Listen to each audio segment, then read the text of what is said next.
তুমি ঠাস করে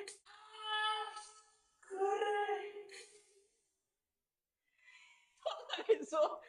এটাই হচ্ছে বল। হ্যালো মাই ডিয়ার স্টুডেন্ট, আজকে আমরা ফিজিক্সের ঘাত বল শিখবো ভালোবাসা দিয়ে, ছন্দ দিয়ে। চলো আমরা দেরি না করে আজকের ক্লাসটা শুরু করে দেই। ভাইয়া, আমরা শুরুতে দেখবো ঘাত বল কাকে বলে। এটা নবম দশম শ্রেণীরও আছে এবং একাদশ দ্বাদশ শ্রেণীরও আছে নিউটনের দ্বিতীয় সূত্রের মধ্যে। দেখো এইদিকে খেলা দেখো। ঘাত বল কাকে বলে? ঘাত বল হচ্ছে খুব বৃহৎ মানের একটি বল। খুব বৃহৎ মানের একটি বল অল্প সময় ধরে কোন বস্তুর উপর ক্রিয়া করলে তাকে বলা হচ্ছে ঘাত বল। ভাইয়া, তুমি ধরে নাও এটা তোমার গাল, এটা তোমার প্রিয়, তোমার গাল, তোমার প্রিয়তমা তোমাকে দেখতে পারতেছে না, তোমার প্রিয়তমার সঙ্গে তোমার ঝগড়া হয়েছে। সে কি করে? দিনের বেলা তোমাকে সময় দেয়, সেই ভালোবাসে।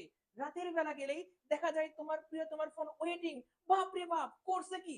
তুমি যখন ধরতে পারছো, ঠাস ঠাস করে তার গালে পটাশ করে চল লাগাইছো। কি করছো ভাইয়া? পটাশ করে কি করছো বলো তো? চল লাগাইছো। এই যে তুমি চল লাগাইছো, এই যে কি বলতো তুমি চল লাগাইছো তোমার প্রিয়তমা, তোমার প্রিয়তমা যখন তোমাকে বিরক্ত করছে, সে যখন তোমার সঙ্গে প্রতারণা করছে, তুমি ঠাস করে চল লাগাইছো। এটাই হচ্ছে ঘাত বল।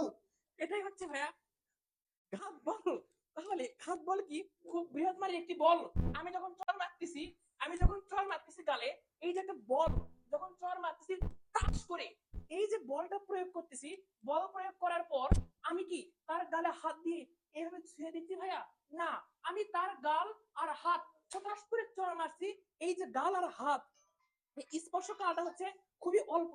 এই যে স্পর্শকাল, এটা খুবই অল্প। তুমি তোমার প্রিয়তমাকে কখনোই গালে চর দিয়ে এরকম ধরে থাকবা না।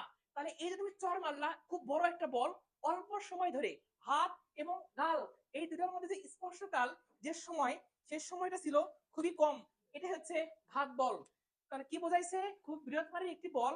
এই যে খুব বৃহৎ মানের একটি বল, তোমার চর কোন বস্তুর উপর তোমার প্রিয় তোমার গাল যদি ক্রিয়া করে, তখন তাদের যে ক্রিয়াকাল অল্প একটা সময়, তখন এই দুটার গুণফলকে বলা হচ্ছে ঘাত বল। ঘাত বলকে যে দ্বারা প্রকাশ করা হয়, কি দ্বারা হয় বলতো? ঘাত বলকে যে দ্বারা প্রকাশ করা হয়, কারণ তোমার প্রিয় তোমার নাম ছিল জেমি। কি ছিল ভাই বলতো? জেমি। শুরুতে যে আছে, যে কারণে ঘাত বলকে আমি যে দ্বারা প্রকাশ করছি। ওকে, তাহলে যদি বল ফোর্স শুরুতে এফ আছে, যদি বল এফ এবং সময় টি হয়, যদি বল এফ এবং সময় কি হয়, তাহলে ঘাত বল যে সমান সমান বল ইন্টু সরণ। কারণ এখানে বলছি যে ক্রিয়া করলে, যে সময় ধরে ক্রিয়া করে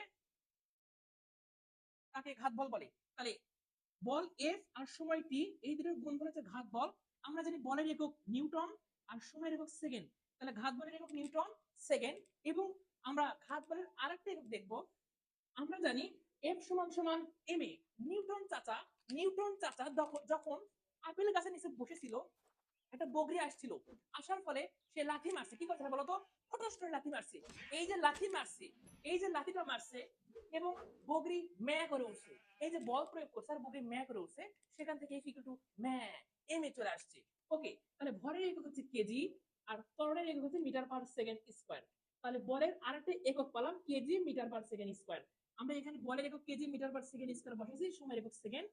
আমরা জানি গুণের সময় পাওয়ার যোগ হয়ে যায়, এস আর এস যোগ বিয়োগ করলে এস ইনভার্স 1। এটা হচ্ছে আমার ঘাত বলের একক কেজি মিটার পার সেকেন্ড।